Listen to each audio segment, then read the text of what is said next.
Today we are going to discuss about the Norton's theorem. Norton's theorem में हमें find out करना होता है the load current in the load resistance. The statement of the Norton's theorem is any two-terminal network containing a number of generators and linear impedances can be replaced by a single current generator whose generated current I dash is in parallel with the impedance Z dash, where I dash is the short circuit current between the terminals of the network and Z dash is the impedance between the terminals obtained by looking back into the terminals with all the generators in the network replaced by their internal impedances if any. Now the circuit is given. हमारे पास ये circuit given है, इसमें voltage source E है, Z1 and Z2 and Z3 are the impedances, ZL is the load resistances. माना इसमें suppose करो हमने मैच 1 में जो करंट है वो I1 फ्लो करती है और मैच 2 में जो करंट है वो IL फ्लो करती है. ये फिगर 1 है हमारे पास. इसका जो इक्विवेलेंट थेवेनिन इक्विवेलेंट सर्किट है वो हमारे पास क्या आ जाएगा, E dash is the voltage source, Z dash is the Thevenin impedance and ZL is the load impedance.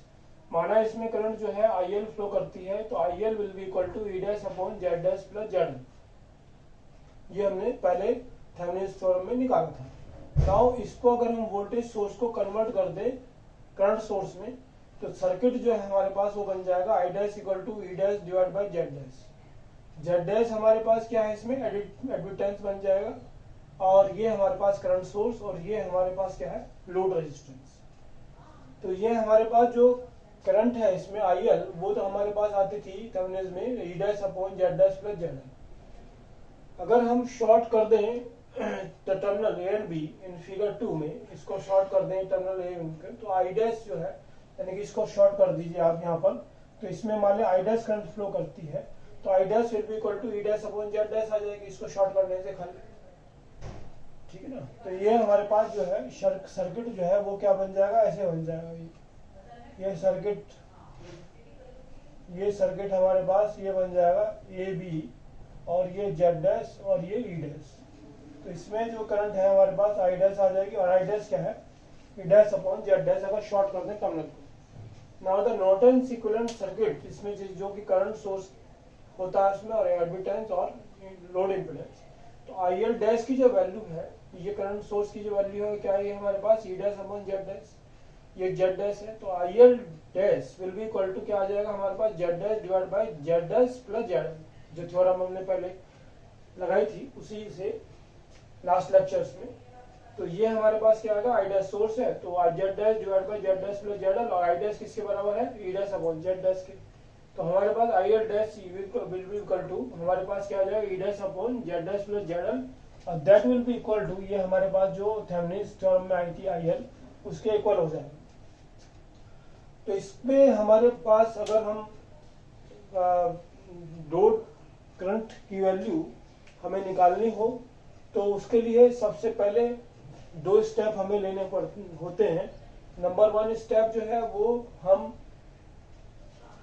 Load जो टर्मिनल AB है उसको हम शॉर्ट कर दें और उस जहाँ टर्मिनल AB शॉर्ट किया है उस टर्मिनल पर हम जो वैल्यू है करंट की that we will find out.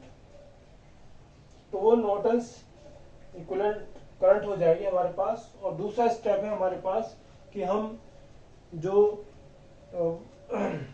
Voltage source हमारे पास दिया है उसको हम शॉर्ट कर दें और टर्मिनल AB को ओपन कर दें और from the terminal AB we find out the value of impedance.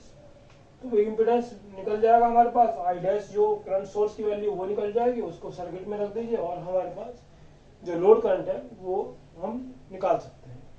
Let us take one first problem. Problem 1 है हमारे पास. Draw the equivalent Norton's equivalent circuit in figure 4. Figure 4 है हमारे पास, ये फिगर 4 है. और calculate the current in the load RL में इसमें हमें करंट निकालनी है. तो ये हमें सर्किट दिया हुआ है. इसमें 10 वोल्ट की वो वोल्टेज सोर्स दिया है. इसका इंटरनल रेजिस्टेंस 1 ओम है. 3 ओम 2 ओम और 4 ohm resistance Z1 Z2 Z3 दिए हैं और लोड रेजिस्टेंस है 16 ओम का. तो फर्स्ट स्टेप में क्या करते हैं, टर्मिनल ए बी को शॉर्ट कर देते हैं। तो टर्मिनल ए बी को शॉर्ट कर दिया हमने, तो ये जो टर्मिनल ए बी है शॉर्ट कर दिया, तो ये 2 ओम और 4 ओम के रेजिस्टेंस पैरेलल में हो जाएंगे। तो ये सर्किट जो है ये किसके इक्वल बन जाएगा, माना यहाँ पर 3 ओम में I1 करंट फ्लो करती है, तो ये 10 वोल्ट 1 ओम हो जाएगा, और ये जो इक्विवेलेंट रेजिस्टेंस है 4 ओम और 2 ओम का, इसकी वैल्यू आ जाएगी हमारे पास 24 डिवाइड बाई 2 प्लस 4, और ये 8/6 और 4/3 के इक्वल आ जाएगी। तो इससे I1 की जो वैल्यू है वो क्या आ जाएगी, 10 डिवाइड बाई 1 प्लस 3 प्लस 4/3, क्योंकि all the resistance are in series. तो 10 into 3 divide by 3 plus 9 plus 4, तो ये हमारे पास 30 डिवाइड बाई 16, और that will be equal to 15/8 ampere current जो है हमारे पास 3 ओम रेजिस्टेंस में आ जाएगी। तो ये 3 ओम रेजिस्टेंस वाली जो करंट है वो इसमें और इसमें 4 ओम और 2 ओम वाले रेजिस्टेंस में डिवाइड हो जाएगी।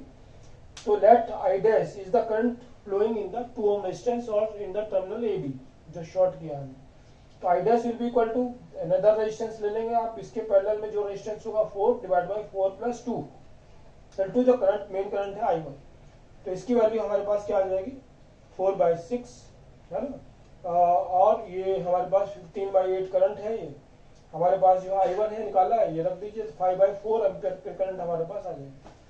नाउ स्टेप 2 में open the terminal A B और शॉर्ट द वोल्टेज सोर्स को शॉर्ट कर दें। तो ये हमारे पास इंटरनल रेजिस्टेंस 1 ओम का है इसका, तो ये इंटरनल रेजिस्टेंस 1 ओम आ जाएगा यहाँ पर, ये 3 ओम, ये 2 ओम और ये 4 ओम।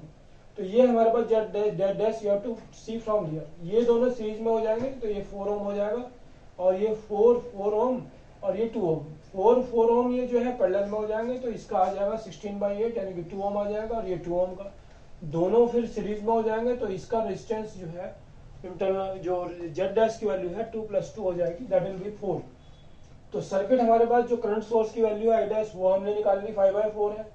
एडमिटेंस जो है वो हमारे पास आ गया Z dash, that will be equal to 4 ohm, और RL जो लोड रेजिस्टेंस दिया है हमारे पास 16 ओम है।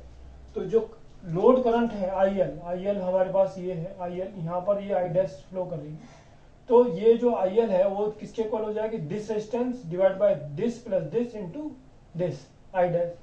तो ये हमारे पास जेड डैश है 4, जेड डैश 4 आ गया, ये 16 आ गया, और मेन करंट है हमारे पास 5/4, तो इसको कैलकुलेट कर लें तो 1/4 एम्पियर करंट हमारे पास लोड में आ जाएगी, that will be equal to 0.25 ampere current. Now another problem ले, अगर हम इसमें find out the current in the load using Norton's theorem. तो इस सर्किट में दिया है 20 वोल्ट की बैटरी दी है, 20 3 ओम इक्वल रेजिस्टेंस दिए हैं, और 10 ओम का रेजिस्टेंस हमारे पास लोड रेजिस्टेंस दिए हैं। तो स्टेप 1 में फिर वही करेंगे, हम क्या करेंगे कि हम 10 ओम का जो रेजिस्टेंस है लोड रेजिस्टेंस उस टर्मिनल को शॉर्ट कर देंगे। तो हमारे पास 20 और ये 20 है वोल्ट सप्लाई है। तो IAB में करंट द टर्मिनल AB में जो शॉर्ट किया है उसमें हमें क्या निकालनी है, find out the Norton's equivalent current निकालनी है, वो हमें फाइंड आउट करना है। तो ये 20 वोल्ट हो जाएगा 20, और ये 20 जो है ये क्या हो जाएगा, पैरेलल में हो जाएंगे। तो पैरेलल में इनका रेजिस्टेंस कितना आ जाएगा, 10 ओम आ जाएगा। 20 इंटू 20 डिवाइड बाई 20 प्लस 20, तो 400 डिवाइड बाई 40, तो 10 ओम हो जाएगा। अब इससे जो करंट अगर 20 ओम इस वाले रेजिस्टेंस में जो करंट फ्लो करती है वो हमें निकालनी है। तो I1 फ्लो करती है, तो I1 will be equal to 20 + 10, 20 divide by 20 + 10 into 20 volt जो है हमारे पास, ये into I1 voltage divide by the total resistance, ये आ जाएगा 20/30 दैट इज 2/3 एम्पियर। नाउ ये जो है I डैश, अगर ये I डैश करंट फ्लो करती है इंटरनल AB जो शॉर्ट किया था, तो इसमें निकालना है। तो I dash will be equal to this resistance divide by this plus this into the main current I1। तो 20 डिवाइड बाय 20 + 20 इंटू I1, तो 20/40 into 2/3 that will be equal to 1/3 ampere हमारे पास करंट आ जाएगी I डैश टर्मिनल AB में जो short किया था उस टर्मिनल में जो करंट है हमारे पास I डैश, यानी कि करंट सोर्स की जो वैल्यू है I डैश वो हमें 1/3 एम्पियर मिल गई।